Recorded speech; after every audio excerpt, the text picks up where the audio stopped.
Hello everyone, and welcome back to What the Cell. Today we are diving into the wonderful world of nucleic acids. Nucleic acids are large biological molecules that store, transmit, and help express genetic information.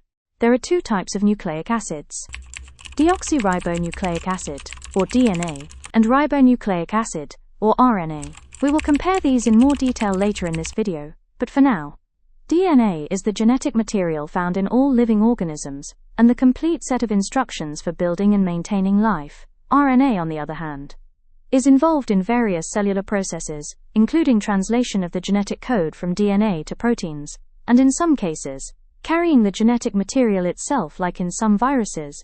Both DNA and RNA are polymers. This means they are long chains made up of repeating units or monomers, called nucleotides.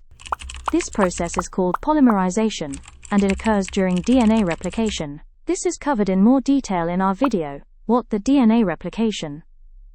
A nucleotide has three main components. A phosphate group consisting of a phosphorus atom, covalently bonded to 4 oxygen atoms. One of these oxygen atoms are double bonded. The phosphate group carries a negative charge and contributes to the backbone of DNA, which will be discussed later. Nucleotides also have a 5-carbon, or pentose sugar, either deoxyribose in DNA, or ribose in RNA. Carbon 5 of the pentose sugar binds to carbon 3 on the phosphate group through the formation of a phosphodiester bond. Nucleotides also have a nitrogenous base, which is linked to the pentose sugar through the formation of a glycosidic bond. This bond forms between the nitrogen atom of the base and the first carbon of the pentose sugar. Depending on structure, the nitrogenous base represents the letter in the genetic code. We now have a complete nucleotide, the building block for our nucleic acid. There are 4 bases in DNA. Adenine and guanine are known as purine bases and have a 2-ring structure. Thymine and cytosine are pyrimidines. They are larger and only have 1 ring.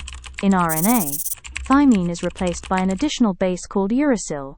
For the formation of double-stranded DNA, the bases pair in specific ways, A with T and C with G. This is achieved through hydrogen bonding. This concept is known as complementary base pairing. While AT pairs are held together by 2 hydrogen bonds, G and C have 3 bonds, and therefore hold together more tightly and are more stable. In addition to base pairing, nucleic acid formation also involves the formation of the DNA backbone. As touched upon previously, the DNA backbone is formed by the covalent bonding of deoxyribose sugars and phosphate groups in a repeating pattern. This creates a structure where the sugar and phosphate units alternate, forming a sugar-phosphate backbone. In the DNA double helix, the 2 strands are anti-parallel and run in opposite directions, creating a 5-to-3 strand and a 3-to-5 strand. DNA's negative charge primarily comes from the phosphate groups in its sugar-phosphate backbone.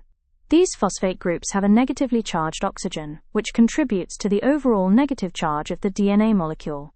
This negative charge is crucial for DNA's interactions with other molecules, including proteins, and plays a role in DNA structure and stability. We now have the famous double helix, with 2 complementary strands twisting around each other. So what are the main differences between DNA and RNA? DNA is double-stranded, while RNA is single-stranded. DNA is much more stable, while RNA is less stable and easily degraded. DNA stays in the nucleus, while RNA works throughout the cell. In RNA, thymine is replaced by uracil. There are 3 major types of RNA involved in protein synthesis: messenger RNA, mRNA, transfer RNA, tRNA, and ribosomal RNA, rRNA. mRNA can undergo a process called alternative splicing. These RNA molecules and alternative splicing will be covered in more detail in our video, What the RNA. Without nucleic acids, life as we know it wouldn't exist. In our upcoming videos, we will explore the processes by which nucleic acids turn genetic code into functional proteins, starting with one of the most fundamental principles of molecular biology, the central dogma. Thanks for watching What the Cell. Stay curious and see you next time.